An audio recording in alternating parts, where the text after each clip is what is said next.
So, one of the things that I'm constantly asked is, how do you know what kind of house to buy? And again, a lot of the questions when it comes to real estate are not really easy questions to answer because it's very real estate is a very wide topic. I guess the easiest ways to identify places to buy real estate is go in the path of progress. And I know you've probably heard that before, but the question becomes, how do you identify the path of progress? Justin, you could tell me buying the path of progress all day long, but how do you actually identify the path of progress? But so essentially, I want to show you what the path of progress is. We're about to drive through a subdivision that isn't even built yet. A community center over here, which actually looks like a country club. You got it's on a cul-de-sac. You got a playground at the end of the cul-de-sac, a pool, and then they've subdivided the lots. So again, how do you identify the path of progress? You look to where people are already, it's sold. It's already sold. Sold. You got lot 8, lot 9, and then the other lot is sold. So it looks like out of 9 lots, 3 of them are sold. So 30% of the lots are sold. And one of the lots has a house on it. And then you go across the street, and now you have these other very, very nice large homes. And so what do you look for whenever you're buying a piece of property? You look for the path of progress. You look for a neighborhood that has the traits and the characteristics that you want in whatever kind of project you're looking for.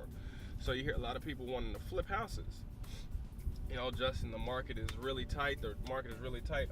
Okay, well, go where everybody else isn't going. I thought about this the other day, and if you use the analogy of like an airplane, so if the real estate market is like an airplane, 5 years ago the airplane was pretty empty, and you know, when you're riding in coach, you got a big coach part of the plane, and you know, you can essentially stretch out a little bit more. Now it's like having an overbooked flight.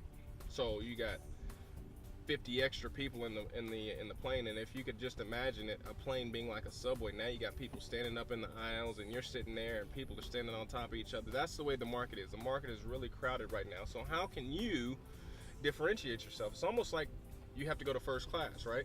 You have to pay a little bit more money to get into first class, and I don't mean pay a little bit more money on real estate. I just mean you have to differentiate yourself in a different way. So one of the things that I have thought about as a differentiator is ground up development, because right now the ground up construction piece is left to just previous ground up developers. Now that market is still growing as well, but the ground up market for single family homes in my market is not nearly as competitive as the ground up or as the rehab to retail market is.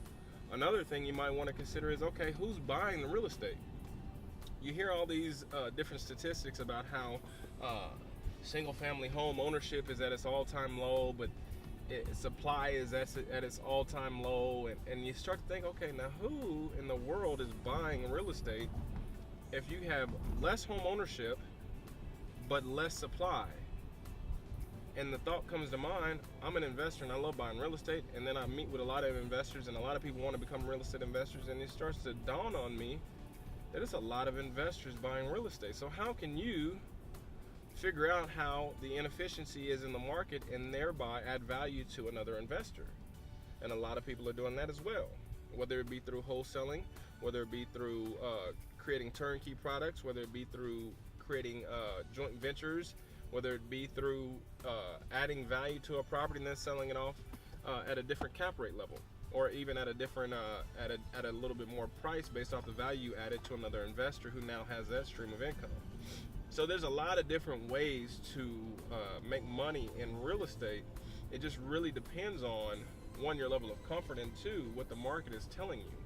One of the things that I continuously do is I keep my pulse on the market at a macro level via the news. So I will literally go through articles daily that I find or that come to me through feeds or whatever the case may be, I'll go and I'll find these. I'll read through these articles, and I don't necessarily read every single article, but I'll read through the article hit titles, and it'll tell me different things that are happening in the city. You know, ground up development is happening on so and so street. 182 units to be added here. Retail mixed use development to happen over here. And then you start to get an idea of what is happening. And then as you go and meet with real estate professionals, whether it be a realtor, a property manager, appraisers, construction people, they start to tell you the things that they've heard as well. And so it becomes a game. It's almost like a puzzle, and you're putting these different pieces of the puzzle together, and it's starting to create a picture. And where you want to get in front of the path of progress, now you can actually see where the path of progress is going based off of what other people are doing in the market. And so that's an excellent way to actually get a pulse for the real estate, is to go and read different sources of news that are related to real estate in the cities that you're in.